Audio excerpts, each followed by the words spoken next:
দেখুন কিভাবে বানাই।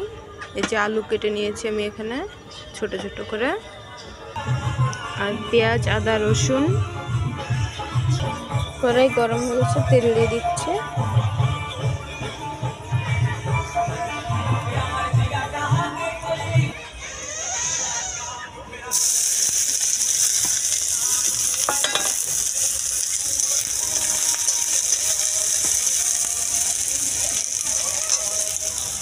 এখন আমি এখানে ডিম দিয়ে দেবো ভেঙে। দুটো ডিম ভেঙে দিয়েছি। এখন এইভাবে মিশিয়ে ফেলবো।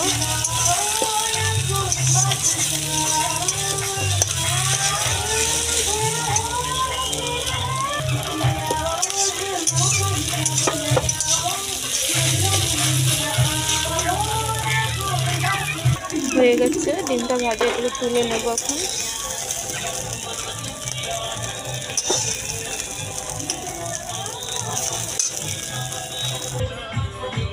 তুলে নিয়েছি, হয়ে গেছে ডিমটা। আবার আমি পরে তেল দিয়ে দিচ্ছি।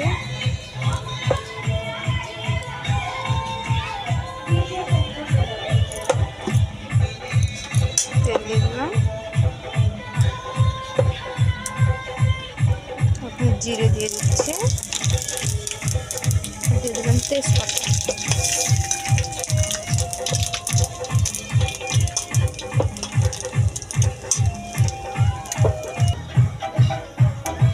শুকনো লঙ্কা দিয়ে দিলাম।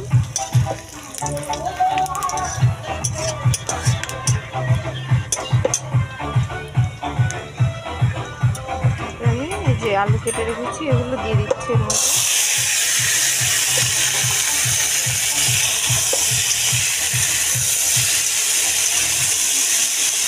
আলুটাকে প্রথমে ভালো করে ভাজতে হবে।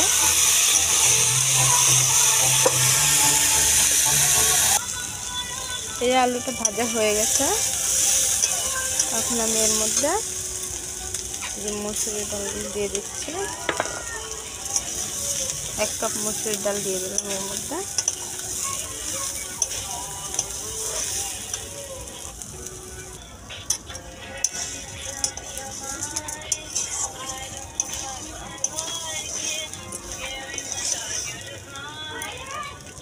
এই যে আদা রসুনটা, পেঁয়াজ, আদা রসুনটা এখন দিয়ে দিচ্ছি আমি এর মধ্যে।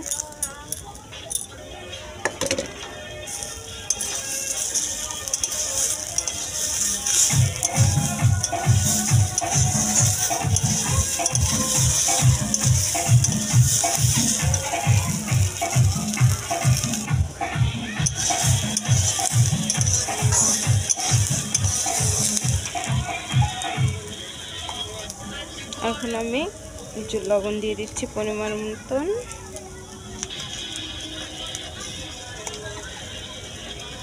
লঙ্কার গুঁড়ো,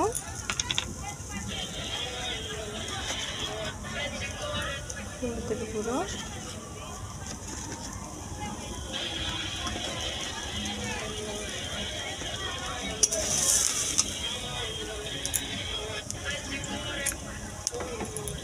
আর একটু জল দিয়ে দিচ্ছি।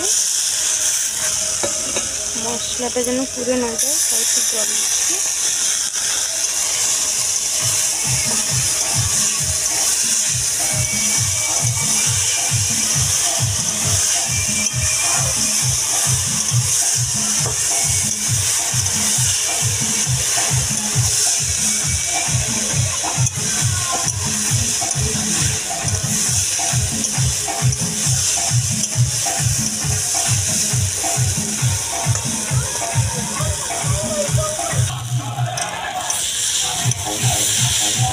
এখন আমি এর মধ্যে জল দিয়ে দেবো।